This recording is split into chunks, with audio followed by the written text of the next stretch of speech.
Right, so I'm going to see if I can get Snagit here to work. How does that work? Yeah, switch screen. There we go. Okay, so I'm going to try and show you my settings just now for how I do my PPK setup here. Sorry if I'm bouncing around. I haven't done any preparation on this. So um, I do my PPK corrections.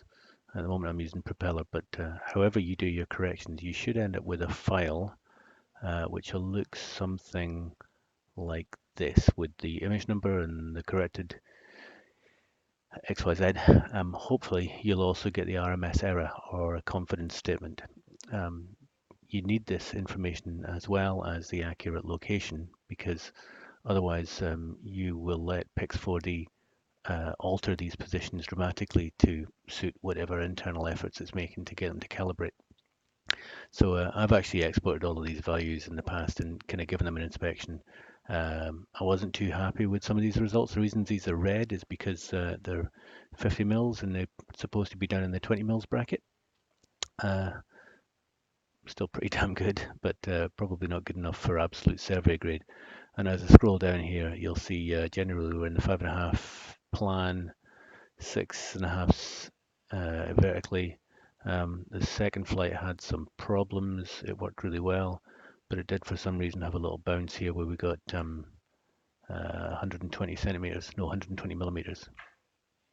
Yeah, 12 centimeters in plan and 20 centimeters vertically, just for those few. What I actually will do, and I'll show you just now. So if I pop open Pix4D, hopefully that's still visible. This is the photographs that they came in, and these are the control points. So obviously you bring in the photographs into Pix4D, and you import the EXIF for these from a file. You go and find the file, and that will overwrite the slightly less accurate positions from the level 1 GPS onto these accurate positions that were calculated before. The problem then is that you will end up with all of these accuracies will be probably about a meter. I can't quite remember what the standard accuracy was, but a meter to a meter and a half. So in Pix, what you have to do is click one of these and either go Control A to add a whole lot, or what you can do is just click one and then maybe do a lump if you've got a lump that are all the same thing. And then if you right click, you can type in one number and it will change all of the numbers that you've selected to the same accuracy. The important thing to do this is otherwise, like I say, your photographs will wander dramatically. So it's not just a function of bringing in the XYZ, you've got to limit the accuracy as well. Okay, and in terms of my settings that I'm using here, I don't think I've got these set up correctly, but generally I'm doing full key points image scale,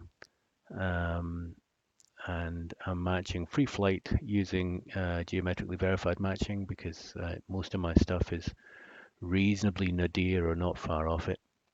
Calibration, it's all standard calibration, but the internal parameters, I always select all, prior, and all for the PPK setup or the RTK that we're doing with the machine that we've got.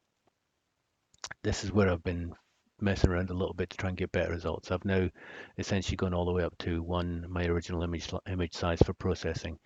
Sometimes I don't multi-scale. If I don't multi-scale, I'll get gaps in the model, but at least everything that it does give me points for is accurate.